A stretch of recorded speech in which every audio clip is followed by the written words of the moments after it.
കാര്യങ്ങൾ കുഴപ്പത്തിലേക്ക് പോവാണെന്ന് എന്റെ മനസ്സ് പറയുന്നു പാപ്പ. നമ്മൾ അറിയാതെ എന്തൊക്കെയോ സംഭവിക്കുന്നുണ്ട്. അല്ലെങ്കിൽ പിന്നെ എന്തിനാ ആ ജഡ്ജി ഋഷിയുടെ വീട്ടിൽ പോയത്, ഋഷിയെ കുറിച്ച് അന്വേഷിച്ചത്? നീ ടെൻഷനാവാതെ, എന്തായാലും കെവിൻ വരട്ടെ. കാര്യങ്ങളൊക്കെ വ്യക്തമായിട്ട് അറിയാമല്ലോ.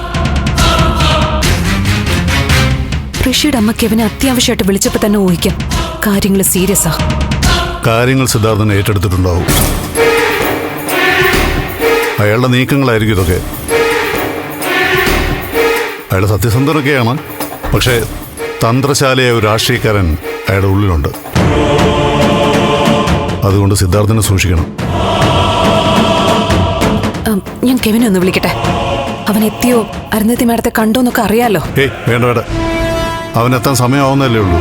സംസാരിച്ചെല്ലാം അറിഞ്ഞതിന് ശേഷം നേരിട്ട് വന്ന് വിവരങ്ങൾ പറയട്ടെ. ഇതിനിടയ്ക്ക് ഫോണിൽ വിളിച്ച് ശല്യപ്പെടുത്തണ്ട. പാപ്പ, അന്വേഷണം വേറെ ആരെങ്കിലും ഏൽപ്പിക്കാൻ സാധ്യതയുണ്ടോ? ഈ CBI പോലുള്ള ഏജൻസിയൊക്കെ? ഹരികൃഷ്ണൻ സാറിന്റെ മനസ്സിൽ എന്താണെന്ന് അയക്ക് മാത്രമേ അറിയൂ. ചിലപ്പം നമ്മൾ പേടിക്കുന്ന പോലെ ആയിരിക്കില്ല. വ്യക്തിപരമായ ഒരു സന്ദർശനം മാത്രമായിരിക്കും നടന്നത്.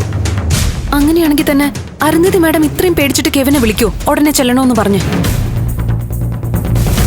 പാപ്പ, ഞാനൊരു കാര്യം പറയാം. കാര്യങ്ങൾ കുഴപ്പത്തിലേക്കാണ് പോകുന്നതെങ്കിൽ, നമുക്ക് നേരെ അപകട സൂചന വരികയാണെങ്കിൽ ഞാൻ ചില കടുംകൈകളൊക്കെ ചെയ്യും. പാപ്പം കൂടെ ഉണ്ടാവണം.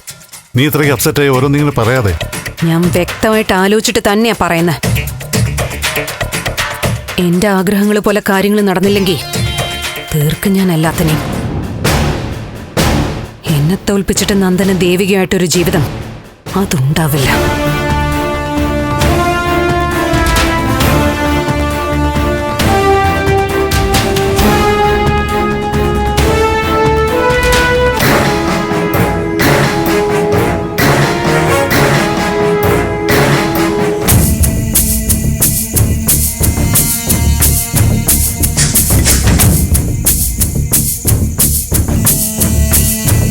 നമുക്കറിയാൻ പാടില്ലാത്ത എന്തൊക്കെയോ രഹസ്യങ്ങൾ ഈ വിഷയത്തെ ചുറ്റിപ്പറ്റിയുണ്ട്. എന്താ അങ്കിൾ, എന്ത് രഹസ്യങ്ങള് എന്ന് ചോദിച്ചാൽ അതങ്ങനെ വ്യക്തമായി പറയാൻ എനിക്കിപ്പോൾ സാധിക്കില്ല. ഋഷിയുടെ കൊലപാതകം ഒരു പുകമറയ്ക്കുള്ളിൽ മൂടി വെച്ചിരിക്കുന്നു എന്ന് പറയാം.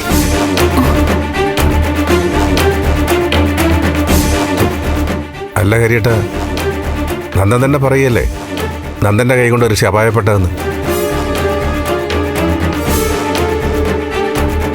ബോഡി അടക്കം ചെയ്ത കാര്യവും പറയുന്നു. പിന്നെന്ത് പുകമറയാ? ആ അതെ, നന്ദോത് വെറുതെ പറയേണ്ട കാര്യമില്ലല്ലോ അങ്കിൾ. നന്ദന്റെ കൈകൊണ്ട് അത് സംഭവിച്ചു പോയി, അത് സത്യമാ.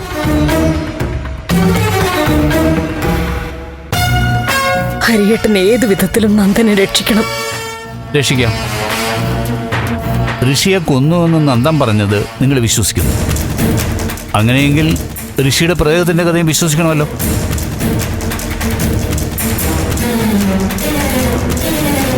ഒരാൾ പറയുന്നതിൽ ഒരു ഭാഗം വിശ്വസിക്കുക, മറ്റൊരു ഭാഗം വിശ്വസിക്കാതിരിക്കുക, അത് ശരിയല്ലല്ലോ. പ്രേതമുണ്ട്, അത് തിരുമേനിയും പറഞ്ഞു. എന്നാ പിന്നെ തിരുമേനിയോട് തന്നെ ചോദിക്കായിരുന്നില്ലേ മകൻ ചെയ്ത കൊലപാതകത്തിന്റെ കാര്യം?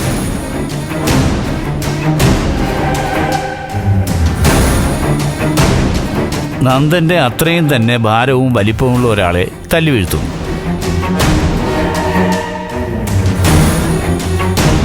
പോട്ടെ, അത് സാധിക്കുമെന്ന് വിചാരിക്കാം. മരിച്ചു എന്ന് എങ്ങനെ ഉറപ്പിച്ചു?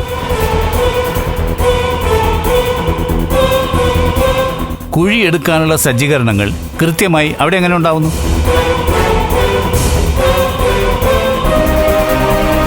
ഒരാളെ മൂടാൻ നല്ല ആഴത്തിലും അത്യാവശ്യത്തിന് വലിപ്പത്തിലും കുഴിയെടുക്കണ്ടേ?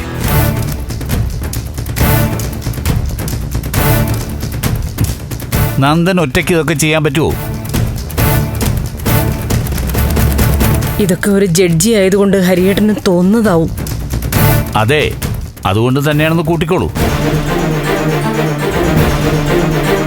ഹരിയങ്കള് അരുന്ധതി മാഡത്തിന്റെ വീട്ടിൽ പോയിട്ട് അതിനെപ്പറ്റിയൊന്നും പറഞ്ഞില്ലല്ലോ. അത് പറയാം.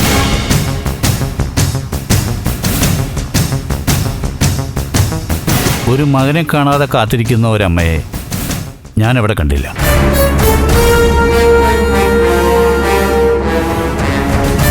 ഋഷിയെക്കുറിച്ച് ചോദിക്കുമ്പോഴൊക്കെ സങ്കടമല്ല, ടെൻഷനായിരുന്നു അവരുടെ മുഖത്ത്.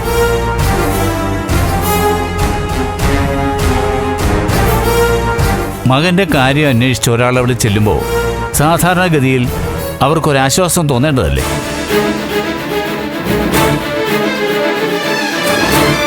കണ്ടുപിടിക്കാൻ സഹായിക്കണമെന്ന് ഇങ്ങോട്ട് പറയേണ്ടതാ.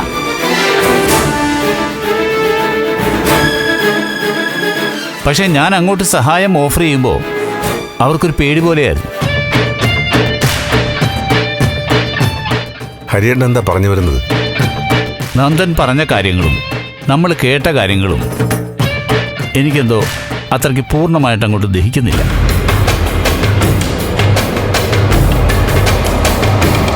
അങ്ങനെയാണെങ്കിൽ കൊലക്കുറ്റം ചെയ്തു എന്ന് വരെ നന്ദ സ്വയം പറയുന്നത് എന്തിനു വേണ്ടിയാ? അതിനൊരുത്തരം കണ്ടുപിടിക്കണമെങ്കിൽ ഇതിൻ്റെ പിറകിൽ കുറെ കൂടി അന്വേഷിക്കണം. തോന്നലുകൾ എപ്പോഴും സത്യമാണോന്നില്ല. അപ്പോ ഈ കൊലപാതകം നന്ദന്റെ വെറും തോന്നലെന്നാണോ ഹരിയേട്ടൻ പറഞ്ഞു വരുന്നത്? എന്ന് ഞാൻ പറയില്ല, പക്ഷേ അങ്ങനെ ആയിക്കൂടായൊന്നുമില്ല. ഇല്ല, അതങ്ങനല്ല. നന്ദൻ പറഞ്ഞതൊക്കെ സത്യമോ? ഇനി ഇത് ശരിയാണോ തെറ്റാണോ എന്നൊക്കെ അന്വേഷിച്ച് സമയം കളയാതെ എത്രയും പെട്ടെന്ന് അവനെ രക്ഷപ്പെടുത്താനുള്ള വഴി നോക്ക്. ആരും അവനെ വളഞ്ഞ വഴിയിൽ കൂടി രക്ഷപ്പെടുത്താൻ നോക്കണ്ടെന്നാ എനിക്ക് പറയാനുള്ളത്.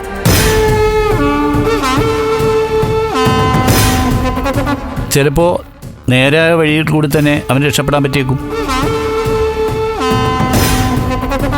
അങ്കിൾ ഇത്രയും ഉറപ്പിച്ചു പറയുമ്പോ അതില് കാര്യം ഉണ്ടാവും. പക്ഷേ വെറും ഊഹങ്ങൾ മാത്രം വെച്ച് മുന്നോട്ട് പോയിട്ട് കാര്യമുണ്ടോ അങ്കിൾ? അതുമല്ല, നന്ദൻ ആകെ തകർച്ചയുടെ വക്കില. ഒരു തരത്തിലും അവന് സമാധാനം കിട്ടുന്നില്ല.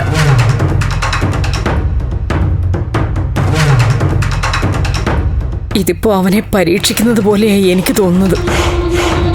പരീക്ഷിക്കാതിരിക്കണമെങ്കിൽ അവനെല്ലാം തുറന്നു പറയണം. അവൻ പറഞ്ഞതിൽ പകുതി സത്യവും പകുതി കഥയുമാണ്.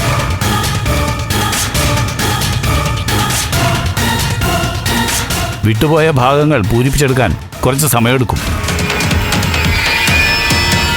ഹരിയേട്ടന് ദേഷ്യം തോന്നാൻ വേണ്ടി പറഞ്ഞതല്ല. സോറി. സോറി പറയണ്ട. പ്രഭയും എന്തൊക്കെയോ മറയ്ക്കുന്നുണ്ട്. ഇല്ല ഹരിയേട്ടാ, ഞാനെന്തും മറയ്ക്കാൻ.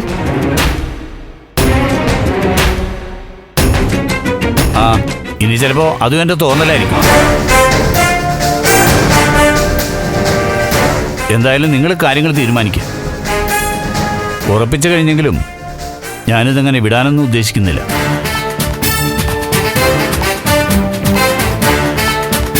ഞാൻ എന്തായാലും നിർണായകമായ ചില നീക്കങ്ങളിലേക്ക് കടക്കാൻ പോവാ.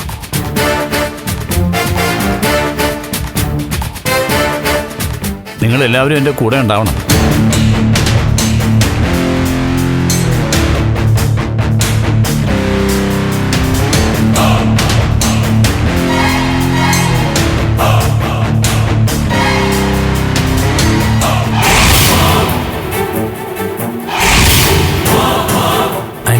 ആന്റി അങ്ങനെ പേടിക്കണ്ട. അയാള് വെറുതെ അല്ല. എനിക്കെന്തോ ആ ജഡ്ജിയുടെ വരവില് പന്തികേട് തോന്നുന്നു. ഒന്നാമത് ഇങ്ങനെ അന്വേഷിച്ച് വരാൻ മാത്രമുള്ള അടുപ്പമൊന്നുമില്ല. പിന്നെ ചോദ്യങ്ങളിലെല്ലാം എന്തോ ഒരു പന്തികേട് പോലെ. അതൊക്കെ ആന്റിക്ക് തോന്നുന്നതായിരിക്കും.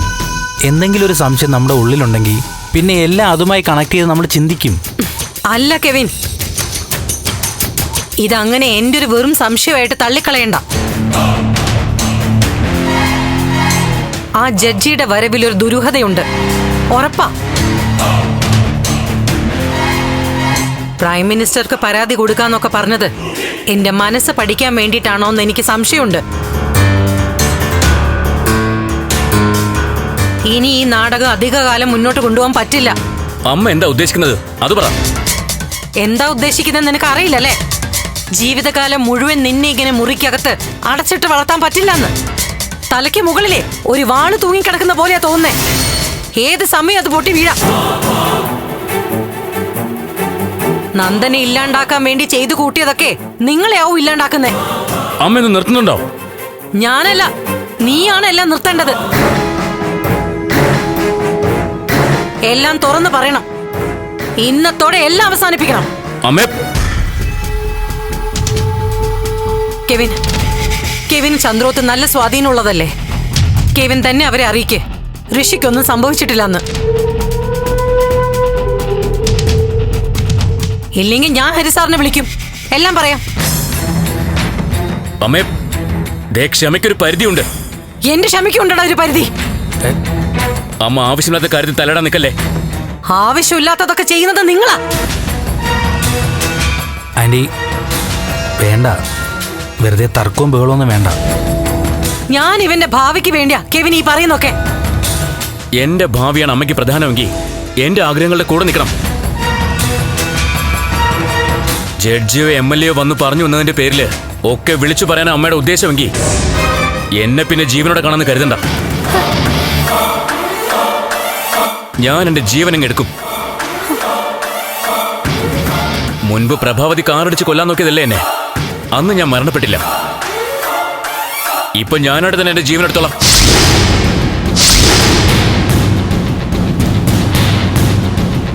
ഋഷി,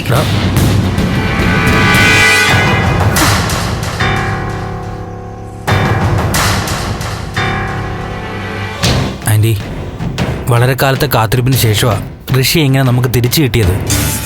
അതുകൊണ്ട് അവൻ്റെ ഉള്ളിലുണ്ടായ പക ആൻറ്റിക്ക് നിഷേധിക്കാൻ പറ്റുമോ? ഞാൻ ഇപ്പോഴാണ് ഋഷിയുടെ കൂടെ വന്നത്. എൻ്റെ ക്ലാസ്മേറ്റായ നന്ദനെ ചതിക്കുന്നതിൽ എനിക്ക് ഒരു ആനന്ദവും ഇല്ല. ഋഷിയുടെ ജീവിതത്തിലെ കാര്യങ്ങൾ കേട്ടപ്പോൾ എനിക്ക് അവനോട് തോന്നിയൊരു അനുകമ്പ കൊണ്ട് കൂടെ നിന്നു. അവൻ പറയുന്ന റൂട്ടിലാണ് ഞാൻ പൊയ്ക്കൊണ്ടിരിക്കുന്നത്. എല്ലാം വിളിച്ചു പറഞ്ഞ് പ്രശ്നം അവസാനിപ്പിക്കണമെന്ന് ആൻറ്റി പറയുന്നു. പെട്ടെന്ന് അത് പറഞ്ഞു തീർക്കാൻ പറ്റുമോ? ഇല്ലല്ലോ.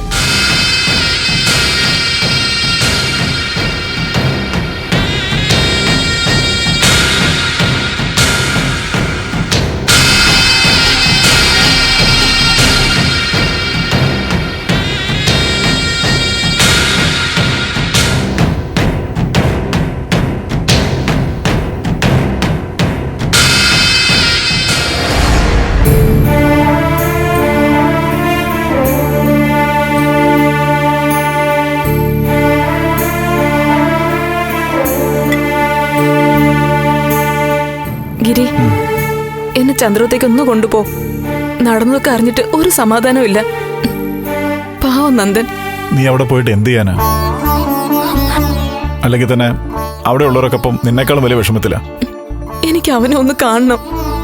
ഒന്നവനെ ആശ്വസിപ്പിക്കെങ്കിലും ചെയ്യാലോ. നീ ഇപ്പം അങ്ങോട്ട് പോകാതിരിക്കുന്ന നല്ലത്. നീ കാര്യങ്ങൾ അറിഞ്ഞു മനസ്സിലായ നന്ദന്റെ വിഷമം കൂടുകയുള്ളൂ. അത് നേരാ. അവനെ കാണുമ്പോ എന്നെ നെഞ്ച് പൊട്ടിപ്പോവും. എന്നാലും അവനെ എനിക്കൊന്ന് കാണണം. രജനി, ഇപ്പൊ പഴയ പോലല്ല. 3 മാസം പൂർത്തിയായ ഒരു കുഞ്ഞു വയറ്റിലുണ്ട്. എടാ 3 അല്ല, 3 മാസം കഴിഞ്ഞ് 11 ദിവസമായി. അത്യാവശ്യത്തിന് പുറത്തൊക്കെ പോയിക്കോളാൻ ഡോക്ടർ പറഞ്ഞിട്ടുണ്ടല്ലോ. ഇപ്പൊ വീട് മാറിയിട്ട് പോലും ഞാൻ എന്റെ വീട്ടിലേക്ക് പോയോ? എനിക്ക് നന്ദനൊന്ന് കണ്ടാ മതി. അവന്റെ സമാധാനമാണ് നീ ഉദ്ദേശിക്കുന്നതെങ്കിൽ തൽക്കാലം അങ്ങോട്ട് പോവുകയോ വിളിക്കുകയോ ഒന്നും വേണ്ട. നീ എന്തെങ്കിലും കാര്യത്തിന് അവൻ വിളിച്ചാൽ തന്നെ അറിഞ്ഞ ഭാവം കാണിക്കുകയും വേണ്ട. അത് നേരാ മോളെ. അവന് വിഷമാവില്ലേ നിന്നെ കാണുമ്പോ? കുറച്ചു ദിവസം കഴിയട്ടെ, നമുക്ക് പോവാം. അത് മതി രജനി. ഗിരി, തൈരും പാലും ഒക്കെ തീർന്നിരിക്കുക. നാളത്തേക്ക് വേണ്ടിയുള്ള സാധനങ്ങൾ വാങ്ങണം. ഓ, വാങ്ങിക്കാം. ഒരു 6 മുട്ടയും കൂടെ വാങ്ങിച്ചോ. വാങ്ങാം. അതെ, ഞാൻ പോയിട്ട് ഷടയിന്ന് വരാം.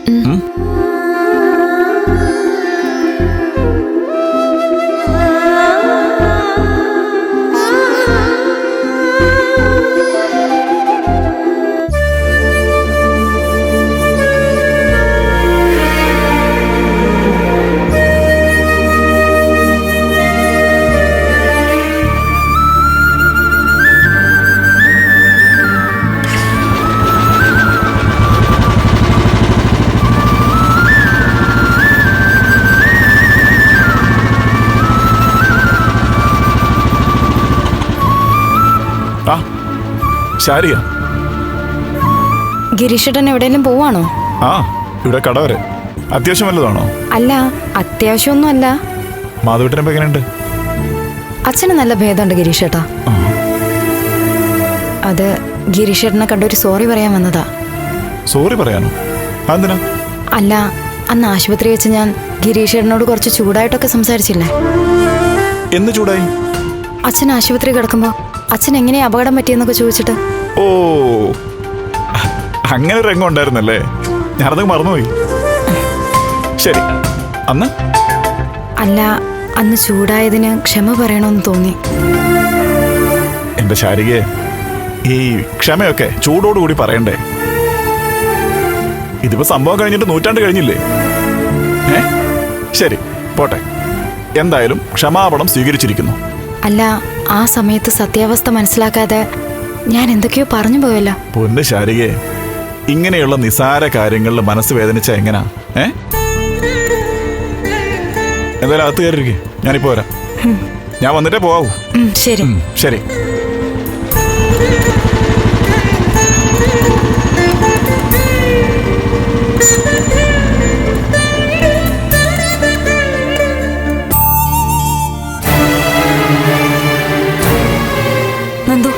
നന്ദുവിന് വേണ്ടി ഹരിയങ്ങൾ ഇതിന്റെ പുറകെ നടക്കുന്നേ. അപ്പൊ നന്ദുവും കൂടി സഹകരിക്കണ്ടേ? ഇതെന്താ പറഞ്ഞു മനസ്സിലാവാത്തെ? അങ്ങളെ, പറയേണ്ടതൊക്കെ ഞാൻ പറഞ്ഞു കഴിഞ്ഞു. ഇനിയൊന്നും പറയാനില്ല. നീ കുറെ കാര്യങ്ങൾ പറഞ്ഞു, പക്ഷേ പറയാത്ത കുറെ കാര്യങ്ങൾ കൂടി ബാക്കിയുണ്ട്. ഇനി അത് പറയണോ? ഇനി എന്ത് പറയാനാ? എന്നാ ഒരു കാര്യം ചെയ്യ്, നീ പെട്ടെന്ന് റെഡിയാവ്. ഞാനും ദേവികയും കൂടി വരാം. നമുക്കൊരു സ്ഥലം വരെ പോകണം. എവിടേക്ക്? ഋഷിയെ നീ കുഴിച്ചിട്ടു എന്ന് പറയുന്ന സ്ഥലമുണ്ടല്ലോ, അങ്ങോട്ട് പോകുന്നു.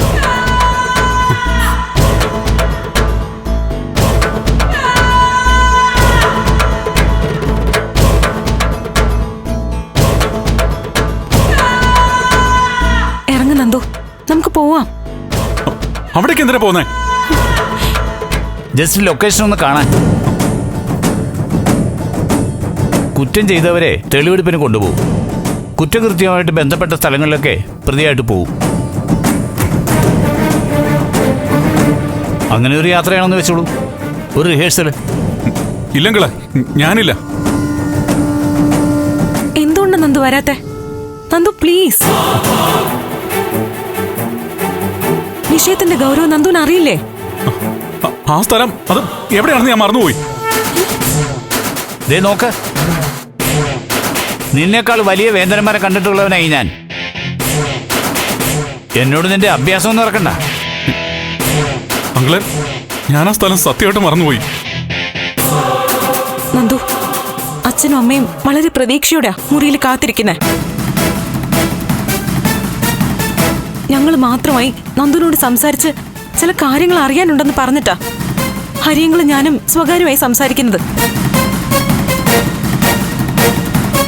ദയവായി ഒന്ന് സഹകരിക്കേ. നമുക്ക് ആ ലൊക്കേഷൻ ഒന്ന് പോയി കാണാം. ഞാൻ കുറ്റം ഏറ്റെന്ന് പറഞ്ഞില്ലേ? എന്നെ ഒന്ന് വെറുതെ വിടാവോ?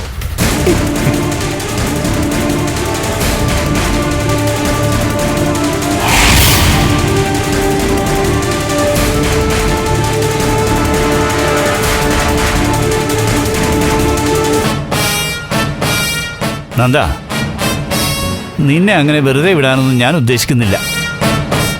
ഒച്ചയുണ്ടാക്കലും ബഹളം വെക്കലും ഒക്കെ അതങ്ങ് കയ്യിൽ വെച്ചാൽ മതി. അങ്ങളെ, ഞാൻ നീ പറയുന്നതൊക്കെ തൊണ്ട തൊടാതെ വിഴുങ്ങാൻ മാത്രം മണ്ടനാണ് ഞാനെന്ന് കരുതിയോ നീ? ഒത്ത ശരീര വലിപ്പമുള്ള ഒരു ചെറുപ്പക്കാരനെ ഒറ്റയ്ക്ക് എടുത്തുകൊണ്ട് പോയി കുഴിച്ചു മൂടിയത്രേ. നീ ആരോടാ ഇതൊക്കെ ഈ പറയുന്നേ? നിനക്ക് പുറത്തു നിന്ന് സഹായം കിട്ടുന്നുണ്ട്, അതുറപ്പാ. അങ്ങളെ, ആവശ്യമില്ലാത്ത വെറുതെ ഓരോന്ന് സങ്കല്പിച്ചുണ്ടാക്കല്ലേ. ഞാൻ ഒറ്റയ്ക്ക് തന്നെ ഇതൊക്കെ ചെയ്തത്. അങ്ങളെ, ഒരു അപേക്ഷയുണ്ട്. ദയവ് ചെയ്ത് എന്നെ ഇങ്ങനെ പീഡിപ്പിക്കരുത്. സ്റ്റേഷനിലും ജയിലിലും ഒക്കെ നിന്നെ ഇട്ട് പീഡിപ്പിക്കാതിരിക്കാൻ വേണ്ടിയാ ഞാൻ കാര്യങ്ങൾ ഇങ്ങനെയൊക്കെ ചോദിക്കുന്നത്.